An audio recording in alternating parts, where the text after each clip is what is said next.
Have you ever experienced this? When a woman grows weary not just physically, but deep in her soul. When she realizes she is no longer bending herself to be chosen, no longer performing silent, invisible rituals to prove her worth, and no longer chasing someone to love her. Something ancient awakens within her. The energy that once poured outward, desperate to be seen, desired, or wanted now turns inward, returning to its true source. In that turning, everything begins to shift. From a Jungian perspective, this is the first murmur of individuation, the soul's natural journey toward wholeness. For years, she may have been under the sway of an inner complex, the belief that love must be earned and that value is reflected back by others. She may have confused attention for affection and affection for validation. Her animus, the inner masculine archetype representing reason, will, and purpose, may have been projected onto men who seemed strong, confident, or mysterious. They reflected what she had not yet claimed within herself. But projections inevitably fail. The mirrors always fracture. The dream dissolves, because what is projected outward cannot endure forever. It must return home. When a woman stops chasing love, she does not stop loving. Love is her nature, her essence, her breath. What stops is the illusion that completion lies outside of her. The same energy that once sought becomes the energy that creates. It transforms into clarity, discernment, and creativity. She begins to recognize how the world once fed on her need, how society framed even subtle romantic ideals to suggest she must be chosen to feel whole. Jung reminds us that the unlived life, the disowned self, never disappears. It waits in the shadow, and when she stops running, she confronts that shadow directly. It is not gentle or comforting. It carries anger, grief, and forgotten power. She meets the part of herself that was silenced, the part that raged when ignored, the part that feared vanishing without someone's gaze. She realizes that much of what she considered love was often control, disguised as care, or fear disguised as devotion. As she witnesses this, something extraordinary happens. The shadow no longer terrifies her. Instead, it guides her. It becomes an inner compass pointing toward authenticity. She recalls the Stoics' wisdom. Peace is not found in what happens to us, but in how we respond. Marcus Aurelius wrote, "The impediment to action advances action." What stands in the way becomes the path forward. What once felt like heartbreak transforms into initiation. The wound is no longer an adversary, it becomes a teacher. The same pain that once pushed her to chase now guides her to create boundaries and seek solitude. To construct an inner world that remains intact when others leave, there is a profound magnetism in a woman who no longer seeks validation. She does not reject love. She simply no longer bends to it. Her worth is unquestionable, and in that certainty, she paradoxically becomes more desired. Yet desire no longer dictates her. She can face admiration without losing herself, encounter rejection without fracturing, because she is connected with the part of herself that cannot be taken away. In Jungian terms, she begins integrating her animus no longer projected outward, but embodied within. Her actions are intentional, her thoughts precise, her direction unwavering. The feminine within her does not vanish. It deepens, becoming receptive, wise, and anchored. She discovers that true love is not about pursuit, but presence. Not about performance, but authentic participation. The dynamic between her masculine and feminine energies achieves balance, sacredness, and creativity. What was once restless ache now becomes stillness. What was once fear transforms into freedom. She begins living for meaning, not merely for romance. The question shifts from, will someone choose me? To, what will I choose to create with my life? Her gaze turns inward, and there she finds the kingdom she had sought all along. Yet this transformation is not without challenge. Old patterns resist. The ego, once fueled by longing and the illusion of control, trembles as it dissolves. It whispers, "You've become too cold. You'll be alone forever. You feel like you're losing your softness." Yet beneath that fear, something ancient smiles. She hasn't grown cold. She has grown clear. Clarity isn't the absence of emotion. It's the mastery of it. A woman who stops chasing love begins to radiate a quiet power that is difficult to define. Others sense it the moment she enters a room, not loud, not performative, but undeniably present. She carries herself with the ease of belonging everywhere and nowhere at the same time. She no longer competes, compares, or pleads to be understood. She has discovered that true peace doesn't come from being loved by others, but from loving herself enough to stop needing validation. That is when she becomes unstoppable. A subtle transformation occurs when a woman no longer revolves around the gravitational pull of romantic approval. It isn't sudden or dramatic. It unfolds gradually, like the first light of dawn after a long night. Initially, she may not recognize it. She simply feels weary not physically, but in her soul. The endless cycles of striving, waiting, and hoping begin to feel hollow. Patterns that once shaped her identity now feel restrictive. Almost imperceptibly, she stops. She stops chasing. She stops negotiating her worth. Silence replaces strategy. And in that stillness, she meets herself for the first time. Jung might call this the encounter with the self, the archetype of wholeness, the deepest center of the psyche patiently waiting to emerge. When a woman ceases to pursue love, she no longer feeds the false idols of external approval. She turns inward, toward the sacred temple within. There, she realizes a fundamental truth. She has been projecting her own divine qualities onto others. Every person she loved deeply, every heart she sought, was a reflection of her own untapped potential. She saw her strength in their confidence, her wisdom in their mystery, her tenderness in their fleeting affection. They were never her completion. They were a reflection of herself. As Jung said, until you make the unconscious conscious, it will direct your life, and you will call it fate. When she stops chasing, fate itself begins to shift. The unconscious patterns that once convinced her she was incomplete, unchosen, or undeserving start to lose their hold. She no longer enacts them. She observes them. She begins to uncover the story beneath the story, the psychological framework of her own longing. This marks the turn of the journey inward, into the deeper layers of the soul. There she discovers not just beauty, but also chaos, the parts of herself she had abandoned in pursuit of love. The anger deemed excessive, the ambition hidden to appear more likable, the intuition dismissed as irrational. These fragments linger in the shadows, quietly saying, "Welcome home." Love ceases to be solely about romance. It evolves into wholeness, into awareness. She learns to care for her inner life as attentively as she once nurtured others. She honors her rest, intuition, and voice. She creates not for attention, but because creation itself is sacred. She realizes that what she sought in others was not affectionate, was the lost conversation with her own soul. The Stoics remind us that true freedom is not the absence of attachment, but mastery over it. Seneca wrote, "He who is brave is free." Here, bravery is not rejecting love, but confronting the emptiness that comes when one stops defining themselves through it. This emptiness is sacred as space, where the self begins to emerge. Yet this transformation often perplexes those who knew her before. Some may say she has changed. Others might call her detached or harsh. In reality, she has simply stopped performing the archetype of the good woman, the one who sacrifices herself for harmony, bears the emotional weight of others, and believes that love requires diminishing herself. She no longer plays that role. By doing so, she challenges the unconscious patterns around her. People sense that her energy is no longer available for their projections, and it unsettles them. Yet she no longer feels the need to explain herself. She stops rushing to correct misunderstandings or ease others' discomfort. She recognizes that silence is not distance, it is dignity. Within this stillness, she begins to hear a different voice, one not born of fear or need. It is calm, steady, and timeless. It tells her, "You were never meant to be small.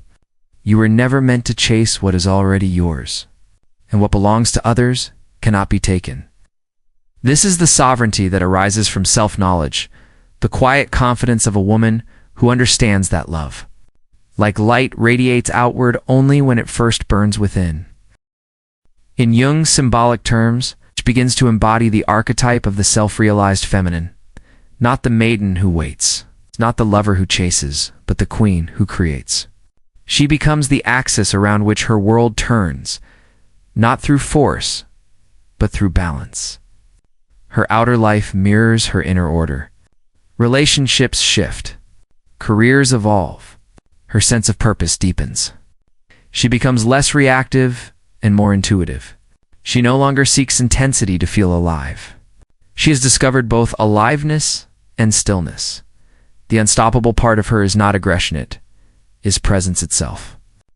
It is the serene certainty that comes from knowing who she is and who she is not. Eventually, the world begins to respond differently. People notice a quiet power, an unshakable calm. It is neither arrogance nor withdrawal. It is a presence that silences noise. She no longer needs to explain herself because her energy speaks first. She has become what Jung might call individuated, a person whose inner and outer worlds are in harmony. When she enters a room now, she does not wonder who will notice her.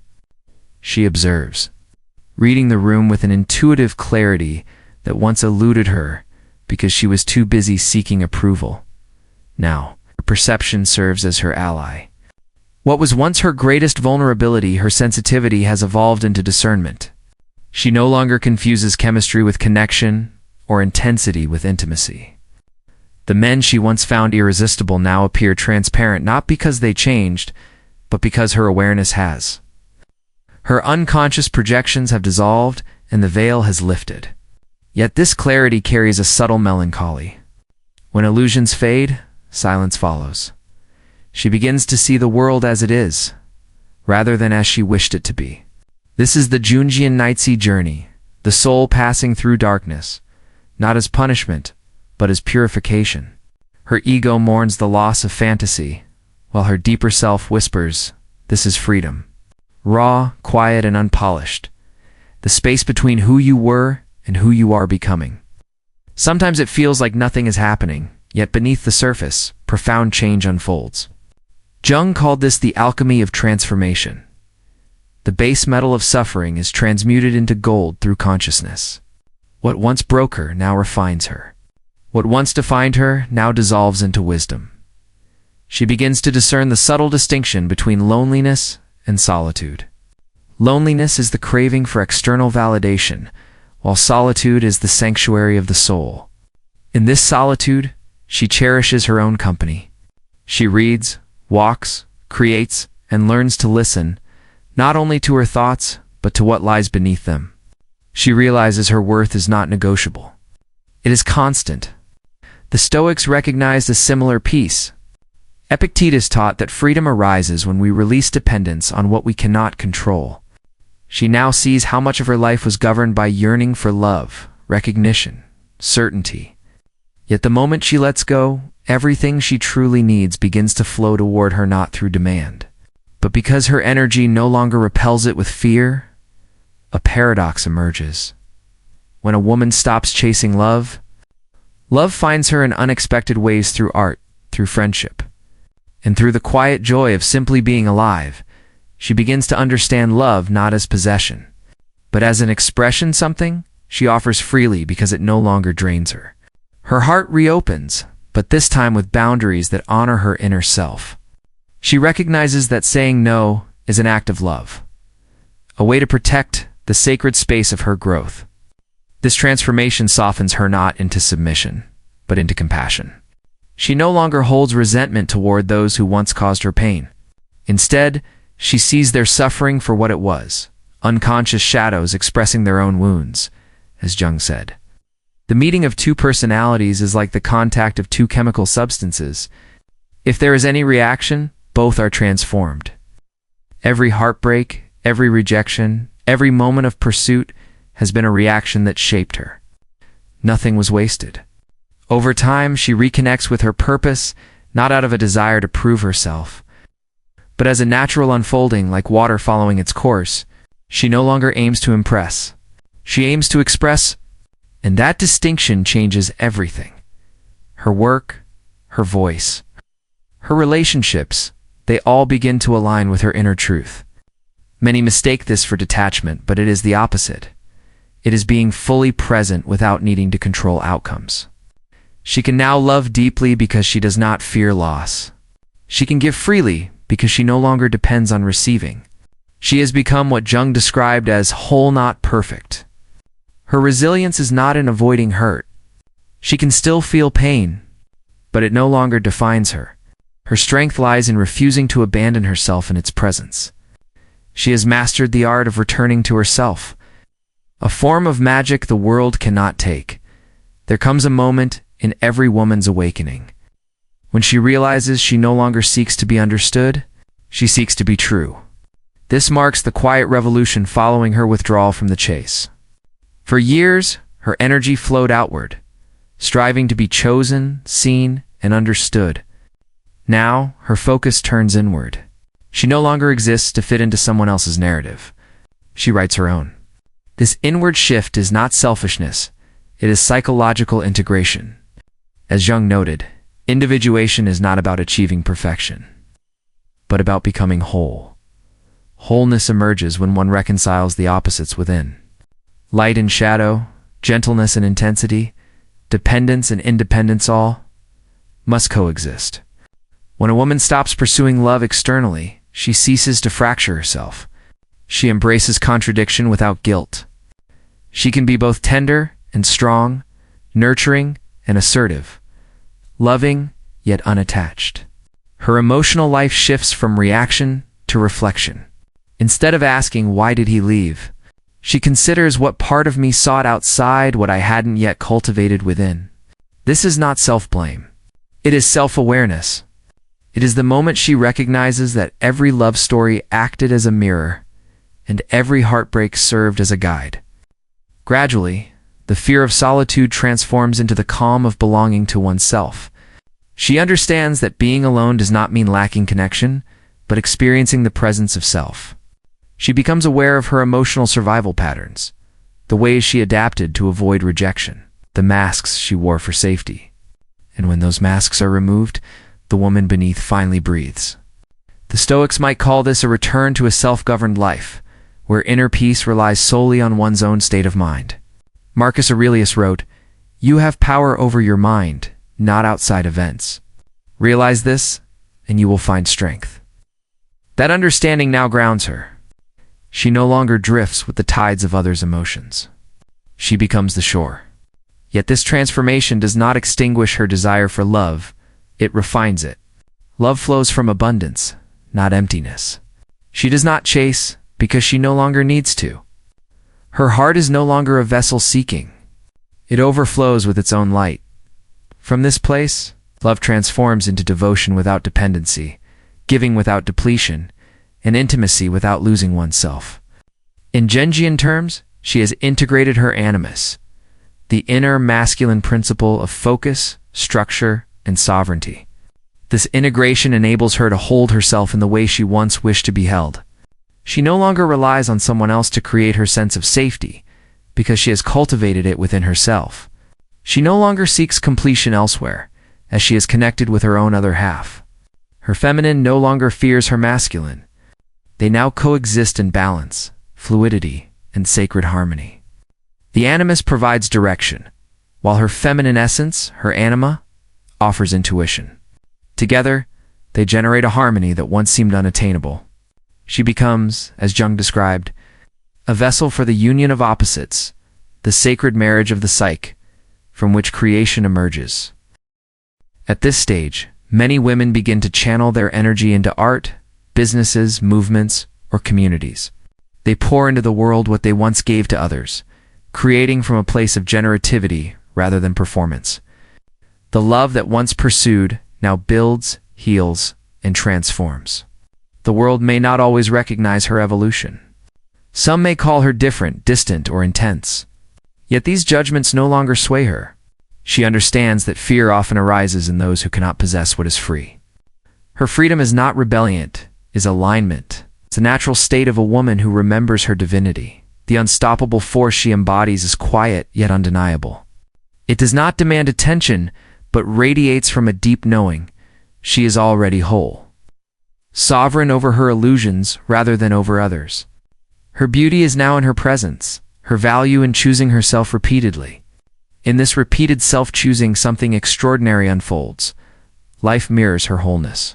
Opportunities align, relationships evolve, and coincidences multiply. What once required effort now comes effortlessly, because energy that is complete attracts from completeness, not from need. Love may still enter her life, but now it arrives as a meeting of equals, a recognition of soul to soul, rather than a search for rescue. It is no longer consuming love, but liberating love. She has become the living embodiment of Jung's greatest insight. The privilege of a lifetime is to become who you truly are. And now she has. A profound calm emerges when a woman finally stops searching for what was never truly lost. The chase ends, replaced by a quiet radiance, one that neither craves, chases, nor demands. It simply exists. This is not surrender, but awareness. The long, often painful journey seeking love outside herself has led her back home, and she realizes that home was never a person, but presence. In this new state, life feels different. Time slows. Everyday moments, the sunlight spilling across the floor, the sound of her laughter, the stillness before dawn, become deeply satisfying. Her nervous system, once governed by anxiety and anticipation, begins to relax. She no longer waits for messages, gestures, or signs. She no longer measures her peace through someone else's attention. The constant hypervigilance, the anxious scanning for rejection, transforms into calm awareness. She can finally breathe, and with that breath, life itself adopts a new rhythm. Jung observed that the most terrifying task is to fully accept oneself, and that is exactly what she has achieved. She has embraced the parts of herself that once caused fear, the needy self, the hopeful self, the one longing to be seen. She no longer silences them. She holds them with understanding. She recognizes that love is not about erasing imperfections, but illuminating them. From the sense of wholeness, compassion flows effortlessly. She can now look at the version of herself who once begged, waited, and chased, and smile, not with judgment but with gratitude. Without that woman, this version would not exist. The pain, the recurring patterns, the heartbreak, they were never detours, but initiation rites into the mystery of her becoming. The Stoics would also recognize this as a victory, not the loud outward kind, but the quiet, inner triumph of self-mastery. Marcus Aurelius taught that true joy for a person comes from fulfilling their purpose. She now realizes she was never meant to chase, to please, or to perform for others. She was meant to exist, to create, to grow, and to love without losing herself. Love for her is no longer a goal, it is a state of being, a frequency that guides how she moves through life. She no longer wonders, who will love me? Instead, she asks, how can I love more fully, without fear, without possession, without performance? Her love has shifted from being directed toward someone to being devotional in nature. It radiates rather than targets. In Jungian terms, she has achieved the symbolic union of anima and animus, the inner sacred marriage. Her masculine side provides grounding and purpose, while her feminine side brings intuition and receptivity. Together, they form what Jung called the self, the complete psyche. This stage of individuation reconciles opposites, allowing the conscious and unconscious to move in harmony rather than conflict. The world senses this integration, even if it lacks words for it. Some are drawn to her, captivated by her calm presence, while others may feel unsettled by her independence. She no longer measures her value by others' comfort. She understands that freedom can be intimidating to those still confined by their own projections. So she honors them and continues on her path. Her journey is no longer about persuasion, but about presence. With each step, her energy grows unstoppable, not through resistance, but through flow. Like water, she adapts without struggle. Obstacles transform into opportunities, endings into beginnings. What once felt like rejection now feels like guidance. What once felt like loss now feels like liberation. She teaches without speaking, simply by living her truth. She becomes an archetype, the woman who has returned, fully to herself. Others observe her and begin to reflect on their own pursuits, their own compromises. She doesn't preach. She embodies. An embodiment is the truest form of wisdom. There is nothing left to prove. She understands that everything she sought, love, belonging, peace, joy, validation, was never meant to come from someone else. It was meant to emerge from within her. This is the truth Jung and the mystics have long emphasized. The divine is not external. It is revealed as we become conscious of it. Now, she exists in quiet radiance, neither grasping nor withdrawing, neither craving nor controlling. Her love carries no agenda, no fear of loss. She loves simply because she is love. When a woman stops chasing love, she becomes unstoppable, not through hardness, but by softening into truth. She moves through life with a grace that only those who have experienced both longing and liberation can possess. Her presence alone becomes healing, her inner peace a form of power. This is the essence of individuation, the soul's ultimate awakening. To stop running from yourself, to stop seeking what you already are, to remember that love was never something to find, but something to recognize. She no longer waits. She no longer chases. She has arrived. Thank you for spending this time with us. Your journey brings life to this channel. Stay with us as we continue exploring, growing, and uncovering the truths that shape the soul. Until the next video, take care and see you soon.